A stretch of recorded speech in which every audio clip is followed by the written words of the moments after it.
Olá, alunos do agronegócio. Eu sou o professor Luiz Palocci, sou formado em Ciências Econômicas, sou mestre em Desenvolvimento Regional e Agronegócio e doutor em Economia e pesquiso bastante a parte de economia agrícola, né? E lido bastante com agronegócio. E eu serei o responsável pela disciplina de coordenação de redes no agronegócio, tá bem? Então, até o material didático sobre coordenação de redes no agronegócio é de minha autoria, então aproveitem o material didático.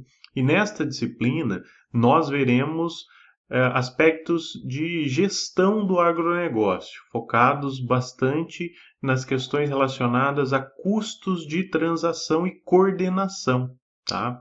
Nós veremos alguns conceitos, retomaremos, né, alguns conceitos ligados a agronegócio, sistemas agroindustriais, cadeias produtivas, agora olhando um pouquinho sobre um outro aspecto, olhando principalmente para o que a gente chama de custos de transação. Então, toda transação ela envolve custos. E no agronegócio, quando a gente pensa num sistema agroindustrial, numa cadeia de produção agroindustrial, nós estamos falando de vários agentes que estão interligados, né? O próprio agronegócio pressupõe essa interligação, interdependência entre os agentes que compõem aquele setor, que compõem o agronegócio. Então, nós veremos isso e como a gente coordena isso, né? Então, a gente vai falar sobre, mais uma vez, esses conceitos, retomar esses conceitos. Nós falaremos sobre nova economia institucional, que é uma vertente de pesquisa, né? Uma vertente acadêmica que vai se preocupar com esses custos de transação, com a coordenação entre os agentes.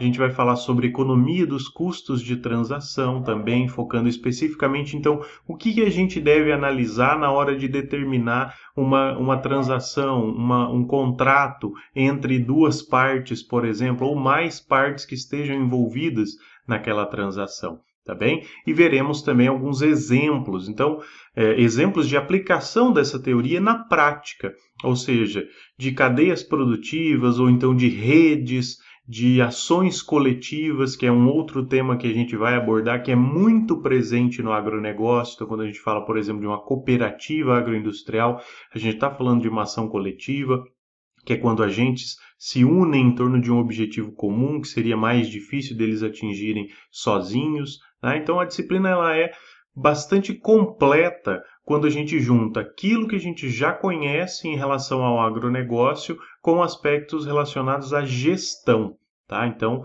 vocês aprenderão ao longo dessa disciplina como fazer uma análise de uma cadeia produtiva, de um sistema agroindustrial, como criar estratégias para ganho de eficiência, para melhorar a capacidade daquele sistema ou daquela cadeia de atender às necessidades e aos desejos dos consumidores finais, tá bem? De provocar melhorias, né? De criar estratégias que provoquem melhorias e ganhos de eficiência e assim por diante. Então, essa é uma capacidade que vocês vão ter ampliada de gestão. Vocês, enquanto futuros gestores do agronegócio, precisam olhar para uma empresa que esteja inserida no agronegócio, não nela sozinhas, tem que olhar para todos os agentes que incorporam.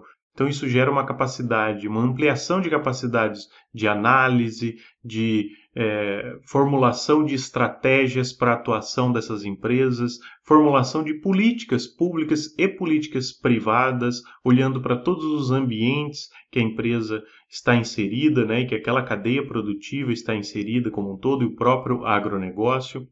Então, isso faz com que vocês tenham uma visão mais ampla, né? Uma visão sistêmica do que é o agronegócio, da onde a empresa está inserida e da forma como a gente consegue estabelecer novas diretrizes para aquelas empresas, para que elas consigam se dar melhor naquele ambiente, tá bem?